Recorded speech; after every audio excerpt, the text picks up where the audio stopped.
दोस्तों नमस्कार। आज की कहानी है सिमरन और मुंबई की चकाचौंध। तो आशा करता हूं आप सभी कुशल मंगल होंगे।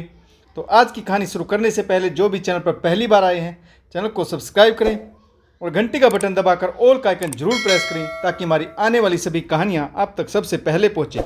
तो चलिए शुरू करते हैं आज की एक नई कहानी।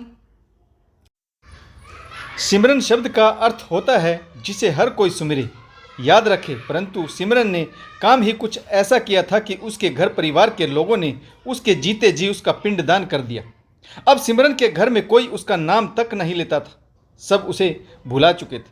सिमरन और उसकी चचेरी बहन राखी ने +2 पास कर ली थी। अब उन्हें पढ़ने के लिए गांव से चंडीगढ़ शहर बस से जाना पड़ता था। गांव में सिमरन के परिवार का काफ़ी रुतबा था।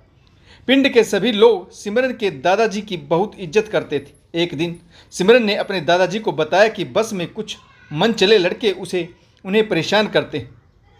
तो सिमरन के दादाजी ने अपनी दोनों पोतियों को हॉस्टल में रहने की इजाज़त दे दी। इसके बाद सिमरन और राखी चंडीगढ़ कॉलेज के हॉस्टल में रहने लगी। वे 2 महीने में घर वालों से मिलने आती थी। सिमरन और राखी दोनों अपनी कॉलेज लाइफ को बहुत एंजॉय कर रही थी। गांव से शहर का वातावरण बहुत अलग था। इसके साथ साथ स्कूल के बाद कॉलेज की आज़ाद लाइफ, मस्ती भरा माहौल, लड़के लड़कियों की दोस्ती, बहुत सारे बदलाव थे जो स्कूल से कॉलेज में देखने को मिले। और इसी आज़ाद वातावरण में सिमरन की दोस्ती अपने सीनियर पैट्रिक से हो गई। पैट्रिक हट्टा कट्टा, लंबा, गोरा चिट्टा, नीली आंखों वाला नौजवान था। सिमरन पहली ही नज़र में पैट्रिक की तरफ खींची चली गई।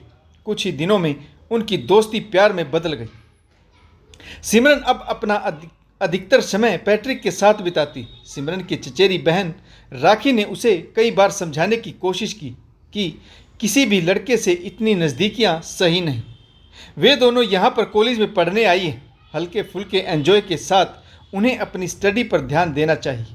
परंतु सिमरन राखी की इस सलाह को उसकी जेलसी समझती। वह सोचती कि उसे इतना सुंदर बॉयफ्रेंड मिला है, इसलिए राखी उससे जल रही।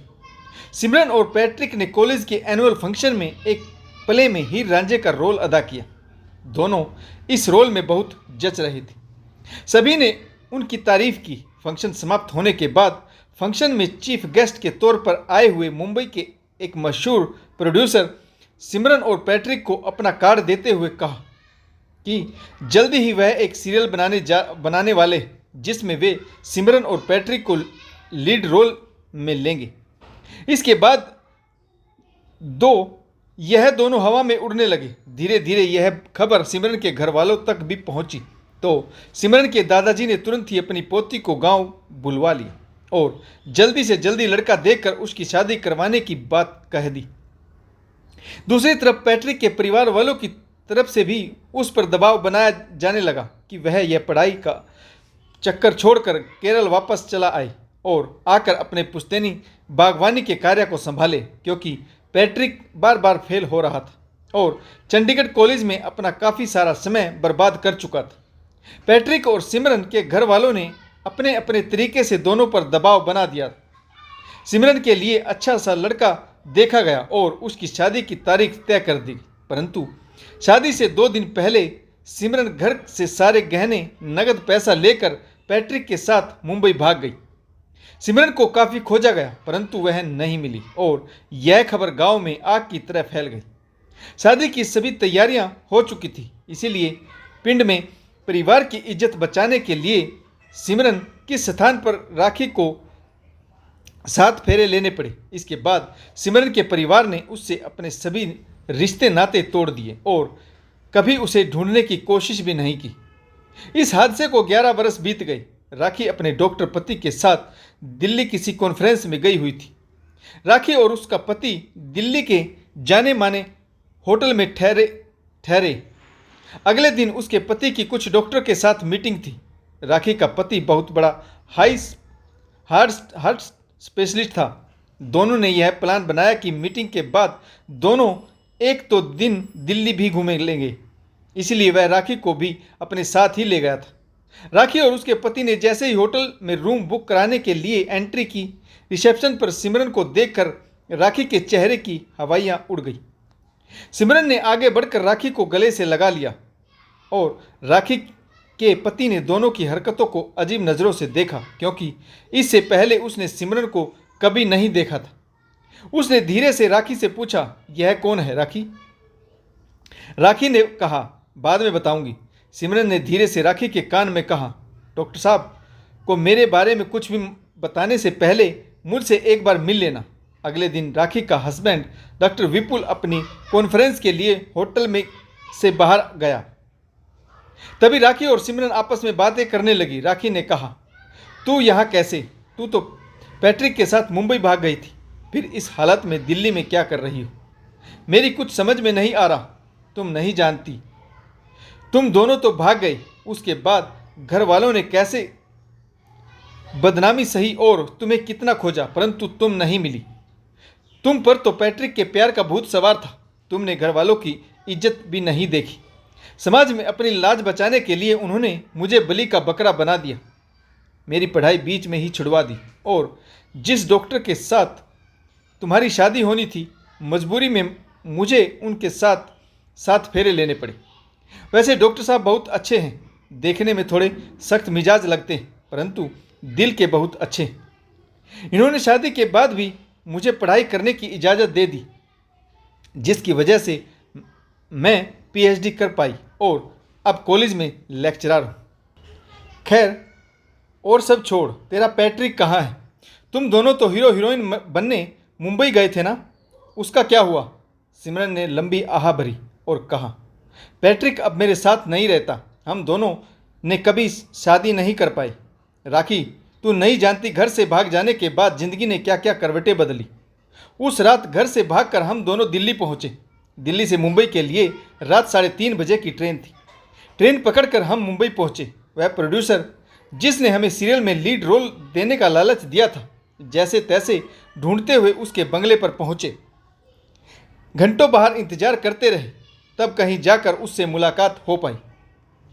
उसने हमें पहचानने से ही इनकार कर दिया। जब हमने बताया कि हम उससे चंडीगढ़ एनुअल फंक्शन में मिले थे, तो उसने कहा कि वह ऐसे बहुत सारे फंक्शनों में जाता रहता है और बहुत सारे नौजवानों के साथ ऐसे वादे करता रहता है, परंतु हर किसी को तो रोल नहीं दिया जा सकता। तब जाकर हमें उस प्रोड्यूसर की सच्चाई पता लगी कि उसने यह सब सिर्फ और सिर्फ अपनी पब्लिसिटी के लिए किया था। उसके दरबार ने हमें बाहर निकाल दिया। हम रोड पर दर दर भटकते रहे। अब घर वापस आने का कोई रास्ता नहीं था। हम दोनों पर मुंबई नगरी के लोगों की ग्लैमर लाइफ का नशा था। हम भी उनकी तरह लग्जरी लाइफ जीना चाहते थे। घर वापस लौट नहीं सकते थे, इसीलिए मुंबई में रहकर काम तलाशना शुरू कर दिया। कुछ समय तक घर से चुरा कर ले जाए गए जेवर और पैसे से काम चलाया, परंतु धीरे धीरे वह भी खत्म होने लगे। हम दोनों ने एक छोटा सा फ्लैट किराए पर लिया। मैं फ्लैट पर रहकर बच्चों को ट्यूशन पढ़ाने लगी। पैट्रिक रोज काम की तलाश करने लगा और शाम को खाली हाथ वापस घर आता। इसी बीच मुझे एक ऑफ़र मिला। मैंने सिटी न्यूज़पेपर में पढ़ा कि एक बुज़ुर्ग महिला को हाउस हेल्पर की ज़रूरत है, जो पूरा दिन उसके घर में रहे और उसे कंपनी दे। बुज़ुर्ग महिला के पास पैसा बहुत था, परंतु उसकी देखभाल करने वाला, उसके जज्बातों को समझने वाला कोई नहीं था। मैं बुज़ुर्ग महिला के बंगले पर पहुंची, उस औरत से मिली तो मुझे कुछ भी गलत नहीं लगा। वह बुज़ुर्ग महिला थी, उसके सिवा घर में कोई और नहीं था। सारा दिन बस बुज़ुर्ग महिला की देखभाल करनी थी, उसके कपड़े धोने, खाना बनाना, जब उसका दिल करे उससे बातें करना, उसके पैरों की मालिश करना, उसे बाहर पार्क में घुमाना आदि। बदले में अच्छी खासी तनख्वाह भी दी जा रही थी। मैंने तुरंत हाँ कर दी। आगे सिमरन ने बताया कि वह रोज़ उस बुज़ुर्ग महिला के घर सुबह 7 बजे जाती और रात 9 बजे वापस आती।